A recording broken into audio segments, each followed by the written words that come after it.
Licorice and Black Jack were Bombay cats who were brothers that once belonged to Hexine the Witch. They were born aboard a massive sailing ship while at sea with their other three littermates.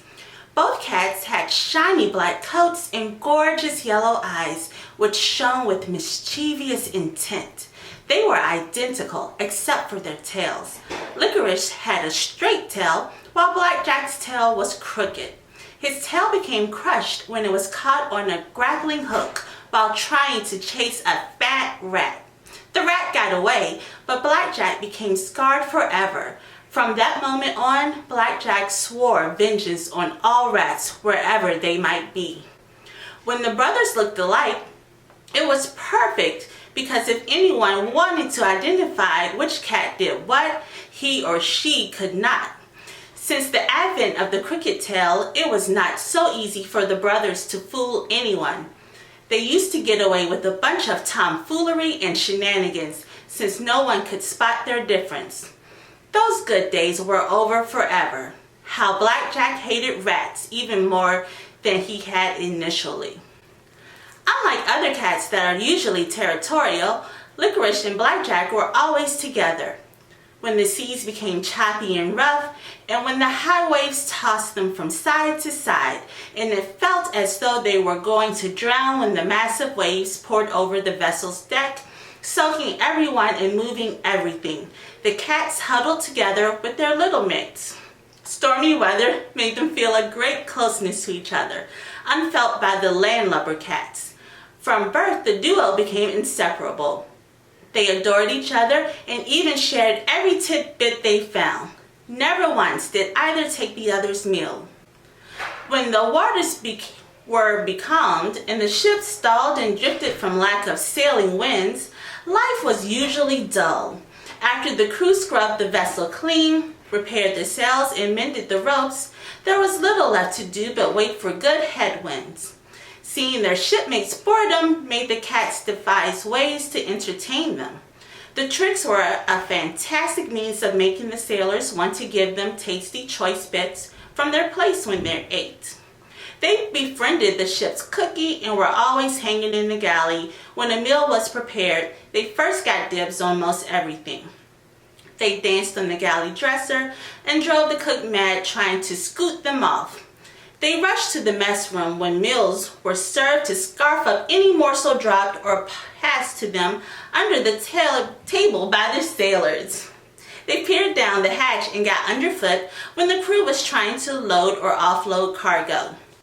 Sailing was not fun. It was alleged to be. There was not much work to do, like removing the ship out of the water to clean the barnacles, seaweed and marine growth, and ship worms. Life at sea was dull, and the sailors need entertainment occasionally. When Licorice and Black Jack were not licking their shiny coats, they performed wacky antics to make the sailors laugh until their tears ran down their faces and their stomachs ached from laughing. The cats would climb up the ropes, chasing one another, and slide down while making little mewing sounds.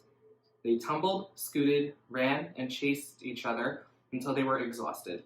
They scampered up the ship's yard arm and pounced on the head of any unsuspecting sailor as he passed.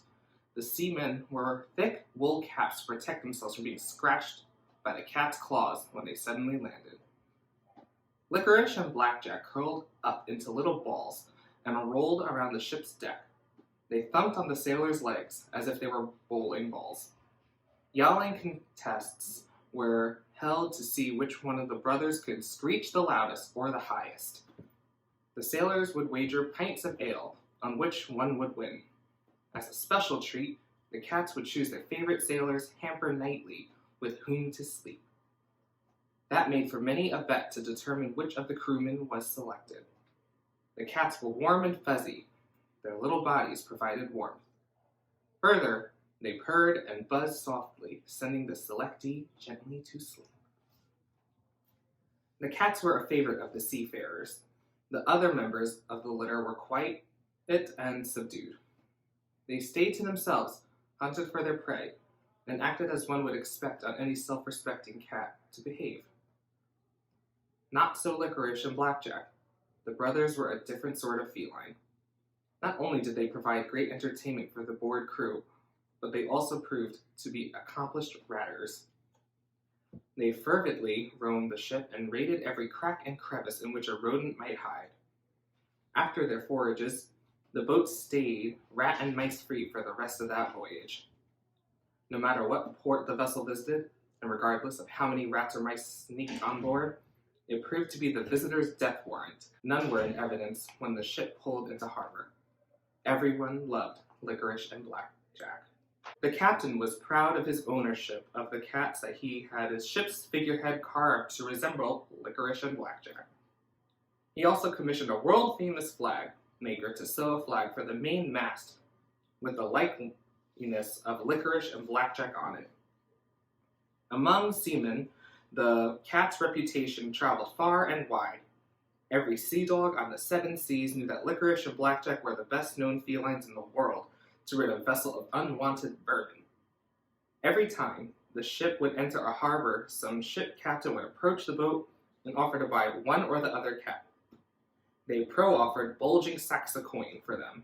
The captain always refused. He said he would be willing to sell one of Licorice and Black Jack's litter mates, but he told everyone that they were not for sale for any amount of money. Once, a sailor from another ship was caught red-handed trying to steal one of the brothers, but they were run off by the crew rapidly.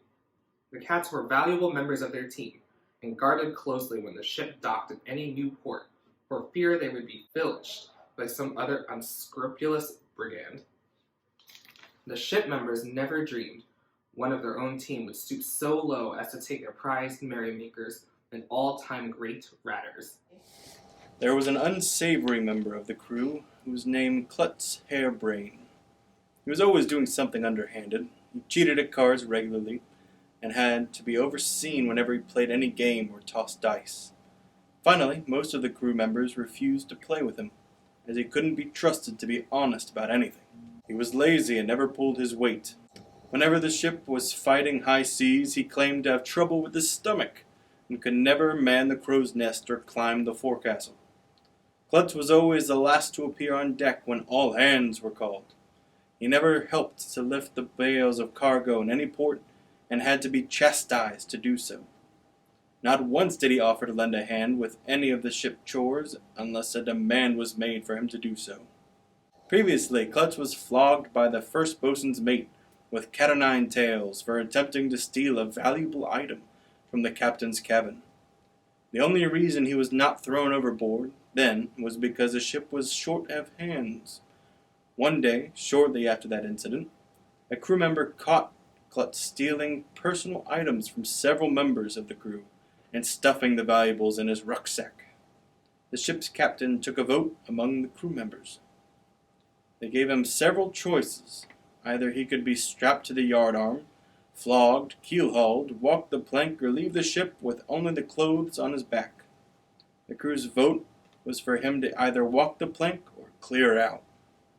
There was going to be no negotiating about that. Klutz was glad the yardarm, keel-hauling options, and flogging were not approved. He couldn't stand the pain, didn't want to drown, and hated to work. This ship experience had proven that to him. So making up his mind quickly, he decided at the next port he would take off. All of the options given by the captain were dreadful. A couple might prove to be the death of him. He especially didn't want to be punished by keel-hauling or plank walking. There were sharks in the surrounding water, to say nothing for the fact that he couldn't swim. He was aware how valuable and loved the cats were. He wanted to get revenge on the captain and the crew for making him leave, and he knew that taking them would hit the hardest. Further, he needed to obtain as much money from their sale as he could, because the captain refused to give him any wages since he had completed his voyage contract. He was only halfway through the trip when they caught him stealing. In the dark of the night, while everyone was sleeping, he crept around the snoozing men and found a strong fishing net. Fortunately for him, neither cat was curled up with a shipmate. They were wrapped up around each other on the ship's deck. He trapped Licorice and Black Jack within the net. He tried snagging the other 3 cats, but they hid in the hold of the ship, and he had to leave before he was caught by the crew members.